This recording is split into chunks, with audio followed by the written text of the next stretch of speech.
तो first question रहेगा हमारा, इतिहास का जनक किसे कहा जाता है। तो दोस्तों इसका जो सही आंसर है वो रहेगा हेरोडोटस। तो दोस्तों हेरोडोटस को इतिहास का जनक कहा जाता है। इन्होंने जो है सबसे पहले इतिहास की घटनाओं को व्यवस्थित रूप से उल्लेखित किया था। तो चलो दोस्तों नेक्स्ट क्वेश्चन की बात करें तो ये रहेगा, किस काल में आग का आविष्कार किया गया था। अच्छा, जो आग जलाई गई थी वो कौन से काल में जलाई गई थी। जैसे कि हमारे ये काल है मध्य पाषाण काल, पूरा पाषाण काल, ताम्र पाषाण काल और नव पाषाण काल, जिसको हम न्यू लिथिक एज भी कहते हैं। तो दोस्तों इसका जो सही आंसर है वो रहेगा हमारा पूर्व पाषाण काल। जो पूर्व पाषाण काल था उसमें जो इंसान था, आदि मानव था, उसने जो है आग जलाने का आविष्कार किया था। तो दोस्तों जैसा कि पूर्व पाषाण काल जो है, ये पूर्व पाषाण काल खंड 5 लाख ईसा पूर्व 12,000 साल ईसा पूर्व माना जाता है। और इसी में जो आदिमानी मतलब इस पूरा पाषाण काल के मानव को आदि मानव कहा जाता था। और इसमें जो आदि मानव था उसने शिकार करना सीखा, भोजन को संग्रहण करना सीखा था। और मानव की इसमें सबसे बड़ी जो खोज थी वो रही थी आग। आग की खोज सबसे ज़्यादा की थी। जो औजार बनाए जाते थे इसमें, वो आदि मानव ने जो पत्थर के बनाए थे और उससे वो शिकार किया करते थे। और अगली इसकी बात करें तो जैसे कि सर्वप्रथम चित्रकारी भी यहीं से शुरू हुई थी। भीमबेटका की गुफाओं में पूर्व पाषाण काल के चित्र आपको देखने को मिलते हैं। मतलब ये ऐसे आपको क्वेश्चन मिल सकते हैं कि कौन सी वो गुफा है जिसमें जो भीमबेटका की जो गुफा जिसमें चित्र वगैरह, मतलब ऐसे ऐसे क्वेश्चन कुछ भी पूछ सकते हैं। तो ऐसे ही नर्मदा नदी की घाटी, सोन नदी की घाटी, बेले नदी की घाटी, पूरा पाषाण काल के अवशेष यहाँ पर मिले हैं। तो चलो दोस्तों अगले क्वेश्चन की बात करें। क्वेश्चन रहेगा अगला हमारा, क्वेश्चन नंबर 3 जो है वो रहेगा, ताम्र पाषाण कालीन संस्कृति में महाराष्ट्र के लोग मृतकों को घर के फर्श के नीचे किस तरह रखकर दफनाते थे। तो दोस्तों इसका जो सही आंसर है वो रहेगा उत्तर से दक्षिण दिशा की ओर। ठीक है। तो ताम्र पाषाण कालीन संस्कृति में महाराष्ट्र के लोग मृतकों को घर के फर्श के नीचे उत्तर से दक्षिण की तरफ जो है रखकर दफनाते थे। अगले क्वेश्चन की बात करें, क्वेश्चन रहेगा हमारा अगला, क्वेश्चन नंबर 4 जो है, मानव द्वारा उगाया गया पहला अनाज इनमें से कौन था। तो दोस्तों कौन था, वो था जो सबसे पहले उगाई थी। अगले क्वेश्चन की बात करें, क्वेश्चन नंबर 5, एरन तथा नागदा किस संस्कृति के प्रमुख स्थल हैं। तो दोस्तों इसका जो सही आंसर वो रहेगा मालवा संस्कृति। तो मालवा संस्कृति के प्रमुख स्थल कायथा, एरन, नागदा तथा नव दाटोली थी। मालवा मृतवांड अपनी उत्कृष्टता के लिए जाने जाते थे। नवदालोटी के विभिन्न कृषि फसलों के प्रमाण मिले हैं यहाँ पे। तो दोस्तों ये इसके कुछ हिंट है जो आपने पढ़कर रखने, अपनी नोटबुक पे इसको लिख लें। अगले क्वेश्चन की बात करें, क्वेश्चन नंबर 6 रहेगा हमारा, अनाजों की खेती सबसे पहले किस काल में प्रारंभ हुई थी। तो दोस्तों कौन था वो थी न्यूलिथिक एज, हमारा जो नव पाषाण काल था वो। तो उसका थोड़ा सा पढ़ते हैं। कुछ तो हमने ऊपर पढ़ा भी, न्यूलिथिक एज में नव पाषाण काल में मानव स्थायी घर बनाकर रहने लगे थे। इसी में कृषि करना, पशुपालन, सबसे पहले कृषि जो थी नव पाषाण काल में शुरू हुई थी। जौ और गेहूं की खेती हुई थी। मनुष्य ने पहिए की खोज करी थी। भारत में स्थित जो नव पाषाण काल में बस्ती मेहरगढ़ पाकिस्तान के बलूचिस्तान प्रांत में स्थित थी। तो ये इसके थोड़े से हिंट, आप इनको पढ़ लीजिएगा। जैसे कि मतलब हड्डी के औजार मिले हैं वहाँ पर न्यू लिथिक एज में, जो चिरांद है बिहार में जो पड़ती है जगह। तो मुख्य रूप से हिरण के सींगों से बने जो औजार वहाँ पर मिले हैं। तो कोल्डिहिब्बा उत्तर प्रदेश में जो जगह है वहाँ पर चावल का सबसे पुराना साक्ष्य जो है, अवशेष जो भी है वहाँ पर मिला है। तो इसी एज में जो है औजार जैसा कि थोड़ा, कुल्हाड़ी, खुरपी, बंसूली, छेनी, खुदाल, ऐसी चीज़ें वहाँ पर मिली हैं। तो अगले प्रश्न की बात करें, ये रहेगा हमारा 7 नंबर। तो दाटोली की खुदाई किसने की थी। तो दोस्तों इसका जो सही आंसर है वो रहेगा HD सांकलिया ने। ठीक है।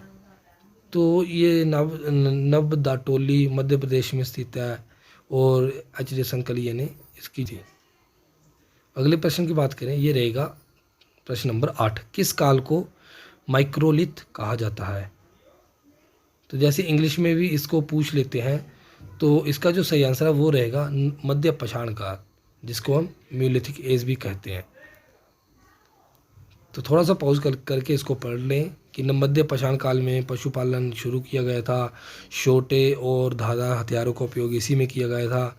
मनुष्य ने पहला जानवर इसी में कुत्ता जो पाला था इसी काल में पाला था। तो ऐसे ही छोटे धारदार औजारों के उपयोग के कारण इसको माइक्रोलिथ एज कहा जाता था। तो ऐसे ही इसकी घाटियाँ भी पढ़ लेनी आपने। और ये प्रतापगढ़ उत्तर प्रदेश ऐसे करके यहाँ पर इसकी जो मानव के कंकाल अवशेष जो हैं मिले हैं। विश्व का सबसे पुराने वृक्षारोपण का प्रमाण राजस्थान के स्थित सांबर झील के निकट मिला है, ऐसे करके। अगले प्रश्न की बात करें, प्रश्न नंबर 9, मनुष्य द्वारा पाला गया पहला जानवर कौन था? तो दोस्तों ये था कुत्ता। अगले प्रश्न की बात करें, प्रश्न नंबर 10, एक ही कब्र से 3 मानव कंकाल इनमें से किस स्थान पर निकले थे? जो एक ही कब्र से 3 मानव कंकालों के कंकाल कौन से स्थान पे निकले थे? तो दोस्तों ये आपको पता होना चाहिए, दमदमा। ठीक है, दमदमा में हुई खुदाई से कुल मिलाकर 41 मानव शवाधार प्राप्त हुए थे और 3 जो है एक साथ मिले थे। अगले प्रश्न की बात करें, प्रश्न नंबर 11, पूरा पाषाण काल, मध्य पाषाण काल और नव पाषाण काल का विकास किस क्षेत्र में हुआ है? तो दोस्तों ये हुआ है नर्मदा घाटी में। ठीक है, अगले प्रश्न की बात करें, प्रश्न नंबर, तो पशुओं को पालतू बनाए जाने का प्राचीनतम साक्ष्य किन 2 स्थलों में प्राप्त हुआ है? तो दोस्तों कहाँ पर हुआ है? ये हुआ बागोर एवं आदमगढ़ में। अगले प्रश्न की बात करें, ये थोड़ा सा इसको पॉज करके आप पढ़ लेना, क्योंकि अगर ज़्यादा टाइम मैं इसमें बोलने में लगा दिए तो वीडियो लंबी हो जाएगी। अगले प्रश्न की बात करें, प्रश्न नंबर 13, इनमें से किस रूप में बृहता पाषाण काल स्मारकों की पहचान की गई है? तो दोस्तों इसका जो सही आंसर है वो रहेगा मृत को दफनाने के स्थान के रूप में। ठीक है, अगले प्रश्न की बात करें, प्रश्न नंबर 14, दक्षिण भारत में मध्य पाषाण काल में कहाँ से प्राप्त हुए हैं? तो दोस्तों सही आंसर रहेगा इसका महदहा। अगले प्रश्न की बात करें, प्रश्न नंबर 15 की, इनमें से किसे चालकोलिथिक काल भी कहा जाता है या एज जो है, तो कौन सी है वो? तो दोस्तों वो है ताम्र पाषाण काल। ठीक है, तो इसको जैसे इंग्लिश में पूछ सकते हैं कि चालकोलिथिक एज किसको कहा जाता है, तो ताम्र पाषाण काल को कहा जाता है। जो पहली बार जो है मानव पत्थरों के साथ तांबे का उपयोग किया था वो इसी एज में किया था, चालकोलिथिक एज में। अगले प्रश्न की बात करें तो ये रहेगा हमारा प्रश्न नंबर 16, कोपेनहेगन संग्रहालय की सामग्री से पाषाण, कांस्य और लौह युग का त्रियुगीन विभाजन इनमें से किसने किया था? तो दोस्तों इसका जो सही आंसर है वो रहेगा थॉमसन ने। तो ये किया था 1820 में। अगले प्रश्न की बात करें तो ये रहेगा, पूरा पाषाण काल में आदि मानव के मनोरंजन का क्या साधन था? तो दोस्तों इसका जो सही आंसर है वो रहेगा शिकार। तो पॉज करके इसको थोड़ा सा पढ़ लीजिए। अगले प्रश्न की बात करें तो अगला प्रश्न रहेगा प्रश्न नंबर 18, रॉबर्ट ब्रूस फूट जिन्होंने भारत में सर्वप्रथम पाषाण कालीन सभ्यता की खोज की थी वो क्या थे? तो दोस्तों इसका जो सही आंसर वो रहेगा ए और बी। ठीक है, अगले प्रश्न की बात करें, प्रश्न नंबर 19 की, तो दोस्तों ये रहेगा, इनाम गांव कहाँ स्थित है? तो ये कहाँ पर है? ये है महाराष्ट्र में। तो इनाम गांव से कच्ची मिट्टी के मकान तथा गोलाकार गड्ढों वाले मकान के प्रमाण प्राप्त हुए हैं। दोस्तों अगले प्रश्न की बात करें, ये रहेगा, भीमबेटका गुफा किस राज्य में स्थित है? तो दोस्तों ये है मध्य प्रदेश में। ठीक है, अगले प्रश्न की बात करें, प्रश्न नंबर 21, इनमें से किस काल का संबंध फलक संस्कृति से है? तो दोस्तों ये है मध्य पाषाण काल। तो दोस्तों पॉज करके जो मेन हिंट है वो आप लिख लीजिएगा। अगले प्रश्न की बात करें तो वो रहेगा प्रश्न नंबर 22, इनमें से कहाँ प्राचीनतम स्थायी जीवन के प्रमाण प्राप्त हुए हैं? तो ये हुए हैं मेहरगढ़ में। तो मेहरगढ़ से गेहूं की 3 व जौ की 2 किस्मों के खेती के प्रमाण मिले हैं। कच्ची ईंटों के आयताकार मकान और प्राचीनतम स्थायी जीवन के प्रमाण प्राप्त हुए हैं। सॉरी दोस्तों, थोड़ा सा कन्फ्यूज हो गया था। तो अगले प्रश्न की बात करें, प्रश्न नंबर 23, नवपाषाण काल या न्यूलिथिक एज जो शब्द है का सर्वप्रथम प्रयोग किसने किया था? तो दोस्तों इसका जो सही आंसर है वो रहेगा जॉन लुवाक ने। तो दोस्तों अगले प्रश्न की बात इसने किया था 1865 में। अगले प्रश्न की बात करें, प्रश्न नंबर 24, इनमें से किस स्थल से मानव कंकाल के साथ कुत्ते का कंकाल भी शवादान से प्राप्त हुआ है? तो दोस्तों इसका जो सही आंसर है वो रहेगा वुर्जहॉम में। तो दोस्तों अगले प्रश्न की बात करें, प्रश्न नंबर 25, तो पहिए का आविष्कार किस काल में हुआ था? जैसे कि हमने पिछले क्वेश्चन में पढ़ा है, तो दोस्तों ये हुआ है नवपाषाण काल में। तो पॉज करके इसको पढ़ लीजिए आप।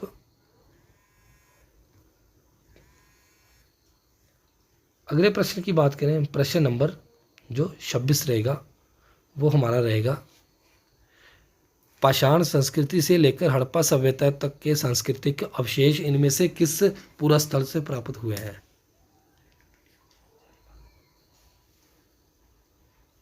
तो वो हुए हैं मेहरगढ़ में। अगले क्वेश्चन की बात करें, क्वेश्चन नंबर 27, उस काल को क्या कहा जाता है जिस काल की लिपि को पढ़ा नहीं जा सकता है? तो दोस्तों ये थी आद्य ऐतिहासिक काल। पाषाण युग की समाप्ति के बाद धातुओं के युग का प्रारंभ हुआ। ऐसे ऐसे करके आप इसको पढ़ लीजिए। अगले प्रश्न की बात करें, प्रश्न नंबर 28, भीमबेटका की गुफाएं किसके लिए प्रसिद्ध हैं? तो दोस्तों गुफाओं के शैल चित्र के लिए इसका बिल्कुल सही आंसर रहेगा। अगले प्रश्न की बात करें, प्रश्न नंबर 29, नवदाटोली किस राज्य में स्थित है? तो दोस्तों ये कहाँ पर है? मध्य प्रदेश में। दोस्तों मैं आपको बता रहा हूँ कि जितने भी क्वेश्चन हैं सारे पूछे गए हैं, कोई यूपीएससी में, एसएससी में, सीएचएसएल में, मतलब कोई भी इंडिया का एग्जाम है उसमें ये क्वेश्चन इंपॉर्टेंट है। तो आपने बिल्कुल ध्यान से पढ़ने हैं, इनको नोट कर लेने अपनी नोटबुक पे।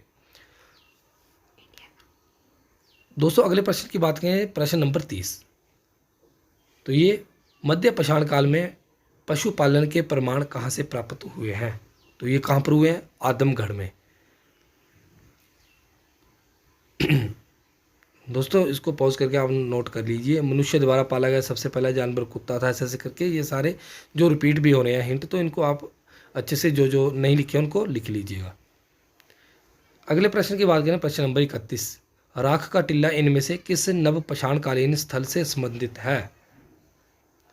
तो दोस्तों इसका जो सही आंसर है वो रहेगा संगन कलू में। इस टिल्ले को उस काल के चरवाहा समूह के शिविरों के जले हुए अवशेष माना गया है। अगले प्रश्न की बात करें, सबसे पहले चावल जो धान है के प्रमाण कहाँ से प्राप्त हुए हैं? तो दोस्तों ये हुए हैं कोल्डिहब्बा से।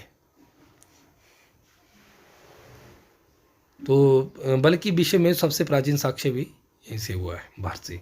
अगले प्रश्न की बात करें, प्रश्न नंबर 33, भारत में मानव के प्रमाण सर्वप्रथम इनमें से किस स्थल से प्राप्त हुए हैं? तो दोस्तों इसका जो सही आंसर है वो रहेगा नर्मदा घाटी। अगले प्रश्न की बात करें, प्रश्न नंबर 34, सबसे पहले अनाज की खेती किस काल में शुरू हुई थी?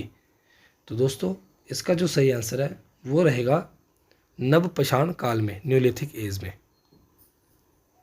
अगले प्रश्न की और लास्ट प्रश्न ये रहेगा हमारा इस वीडियो का, तो ये इनमें से किस स्थान से मध्य पाषाण काल में पशुपालन के प्रमाण मिले हैं?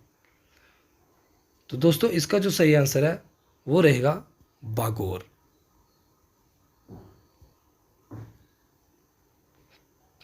तो दोस्तों ये आप हिंट जो रहेगी उनको नोट कर लीजिएगा। और ये आज के वीडियो बस इतना ही। वीडियो पसंद आए तो लाइक करें, चैनल पर पहली बार हो तो सब्सक्राइब जरूर करके जाएं, और अपने दोस्तों से जो टेस्टों की तैयारी कर रहे हैं, एग्ज़ाम की तैयारी कर रहे हैं, उनके साथ शेयर जरूर करें। बस इतना ही दोस्तों, धन्यवाद, थैंक यू, जय हिंद।